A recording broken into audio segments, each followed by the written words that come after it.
বাবার বাড়িতে তেমন কিছুই করতে হতো না, তবে সময়ের সঙ্গে সঙ্গে জীবন অনেক কিছুই শিখিয়ে দিয়েছে। শ্বশুর বাড়িতে এসে রান্নাবান্না সহ সংসারের অনেক কাজই শিখেছি।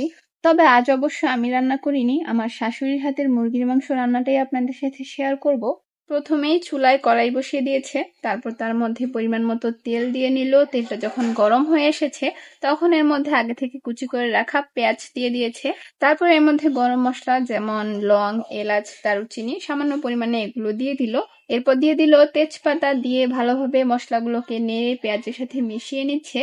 আর এদিকে আমি মুরগির মাংসটাকে খুব সুন্দর করে ধুয়ে এই তো রেডি করে নিয়েছি। আর আমার শাশুড়ি এদিকে পেঁয়াজটা হালকা ভাজা হয়ে আসলে এর মধ্যে দিয়ে দিল আদা রসুন বাটা। এরপর এর মধ্যে একে একে গুঁড়া মশলাগুলো দিয়ে দিবে। তো প্রথমেই দিয়েছে মরিচের গুঁড়া। আমরা যেহেতু সবাই ঝাল মোটামুটি খেতে পারি বা পছন্দ করি, এর জন্য মরিচের গুঁড়াটা একটু বাড়িয়ে দিয়েছে। এরপর দিয়ে দিল হলুদের গুঁড়া আর হচ্ছে পরিমাণ মতো লবণ।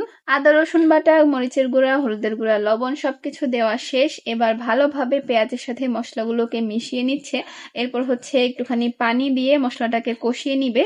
আর কষানো হয়ে গেলে এর মধ্যে যে মুরগির মাংসটা আমি রেডি করে রেখেছি অল্প অল্প করে সেই মাংসগুলো দিয়ে দিবে।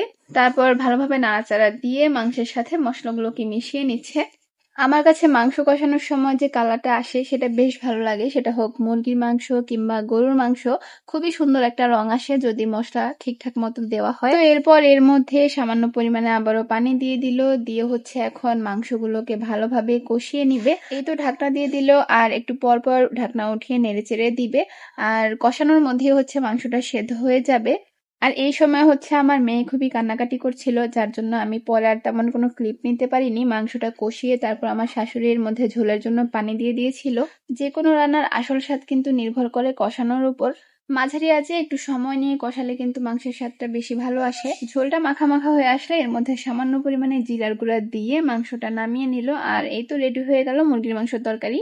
আর আমার শাশুড়ি হচ্ছে অতিরিক্ত কোনো মশলা বা কোনো কিছু ইউজ করে না, তবে ওনার মাংস রান্নাটা বেশ মজাই হয়। তাই ভাবলাম একদিন আপনাদের সাথে রেসিপিটা শেয়ার করব, আর আজকে করেও দিলাম। আর এদিকে আমি সবার জন্য আম কেটেছিলাম আর সবাই মিলে আম খেয়েছি। আমার মেয়ে তো আম খেতে গিয়ে গেঞ্জির 12টা বাজিয়ে ফেলেছে, গেঞ্জিতে একদম দাগ ভরিয়ে ফেলেছিল।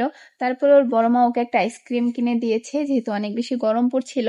তো ও হচ্ছে আইসক্রিমটা আমাকে কোনোভাবেই দিচ্ছিল না। আমি বলছিলাম যে জাস্ট একটা ছবি তুলে ওকে আমি দিয়ে দিব, স্টোরিতে দেওয়ার জন্য একটা ছবি তুলতে চাচ্ছিলাম, কিন্তু সে কোনোভাবেই তার মাকে বিশ্বাস করতে পারছে না, সে আইসক্রিমটা দিলই না আমাকে।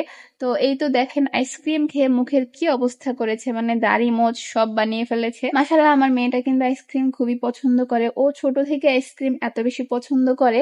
আমার হচ্ছে চকলেট থেকে আইসক্রিমটাই বেশি পছন্দ ছিল, এখন দেখি আমার মেয়েও চকলেটের তুলনায় আইসক্রিমটাই বেশি পছন্দ করে। আর এদিকে ওর সামনে থেকে ওর দাদি আর ফুপি দুষ্টুমি করছিল যে আমাদেরকে একটু দাও, আরো বলছিল যে না দিব না দিব না। তো দিব না তো বলতে পারে না, শুধু না করছিল।